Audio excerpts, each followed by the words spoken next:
damn storm, and you can too. And I finally had a day to kind of mull over how I feel about the end of Book of Boba Fett.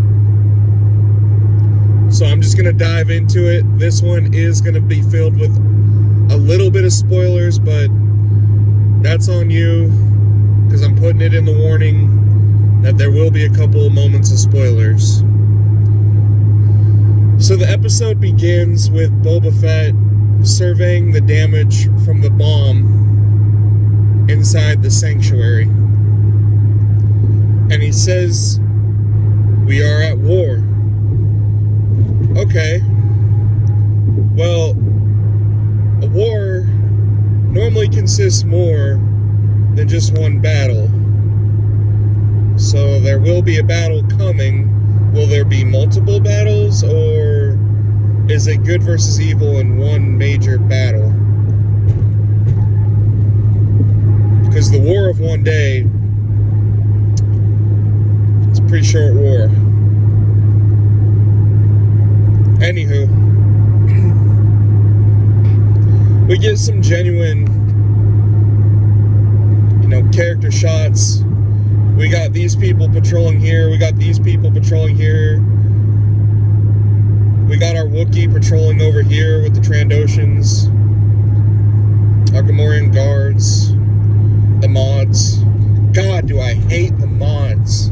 I hate the Vespas. Space scooters are not cool. When Luke Skywalker jumped on a speeder bike to chase down the stormtrooper on the speeder bike, that was cool. If they jumped on freaking Vespas, that would not have been cool. And guess what? Space Vespas are still not cool all these many years later. Not cool. Moving on. When R2 flew the X-Wing with Grogu back to Tatooine to go give him to Mando, I genuinely lost interest in what I was watching. I really did. And the reason is, R2 just became Uber, the X-Wing was a cheap throwaway, and the ending of Season 2 Mandalorian was all for absolutely nothing. There is going to be nothing for Season 3, Episode 1 of The Mandalorian to build off of now. Because all that drama, Luke Skywalker, the destruction of the droids, it all is going to lead back to Mandalorian having Grogu. If you didn't watch Book of Boba Fett and you walk into Season 3, Episode 1 of The Mandalorian, I got news for you. You didn't miss anything. Nothing happened. Luke Skywalker was little more than just a throwaway, a trick pony. Bust him out for 2 episodes, make you have the feels. Star Wars is back, baby. And, okay, put that horse back away. We don't need to ride it anymore. No, give him back to the Mandalorian. We got money to make here. No genuine stories, no plot lines, no character development. Put him back in the arms of the Mandalorian. He likes balls, he can't talk. He's cute. Sell toys. God, do I hate Disney. Moving on. And I mean really moving on. We're going to get to the battle. The battle was just god-awful because every single time that it looked like a character was going to be defeated, they didn't bother trying to flesh out the idea of, losing this character might have some way of turning the war, the battle. No, we just have a bunch of ducks getting shot. Ping, ping, ping, ping, ping. Then the good guy takes like 30 shots. Ooh, ah, ooh, ooh, ooh, ooh. Back to shooting the bad guys. Ping, ping, ping, ping, ping. We lost no one of any real importance except for the Gamorrean guards.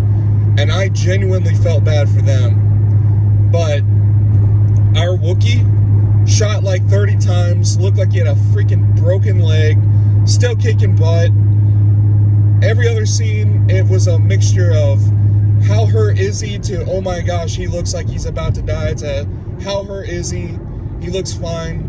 to, oh my gosh, I think he's about to die. The mods had moments with the free folk. I mean, why? Why did the mods not like Freetown, free folk? Well, why did that have to be a thing? Why did the one chick that had the smallest blaster I've ever seen in Star Wars have to trade out her little blaster for a cycler and go up on the roof to snipe? What real tactical advantage did that have when you're still facing down a droid who can't shoot through a clay wall, but just blew up an armored transport vehicle with a turret? I don't understand. Who directed that? Why? Why did any of this happen? If you're going to have to hide behind a wall and something just blew up an armored transport, pretty sure that those blaster lasers should be able to knock down a freaking clay wall. Just saying. Just saying. It's a clay wall.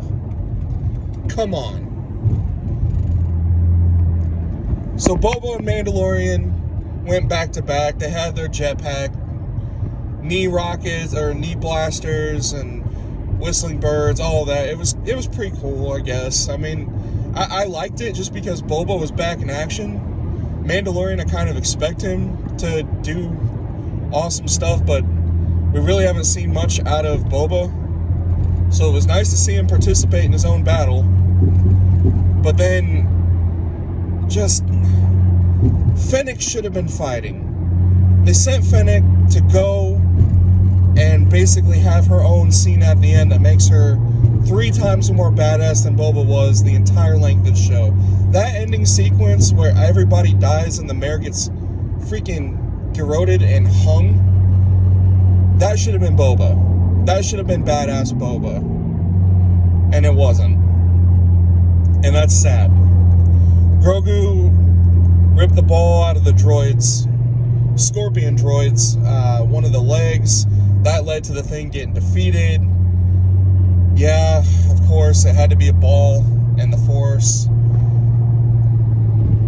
Look, there were 3 things that I liked about this episode. There were 3 things that made me actually have genuine feels. The first one,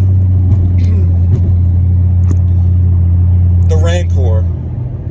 Boba Fett riding on the Rancor actually made me feel a way.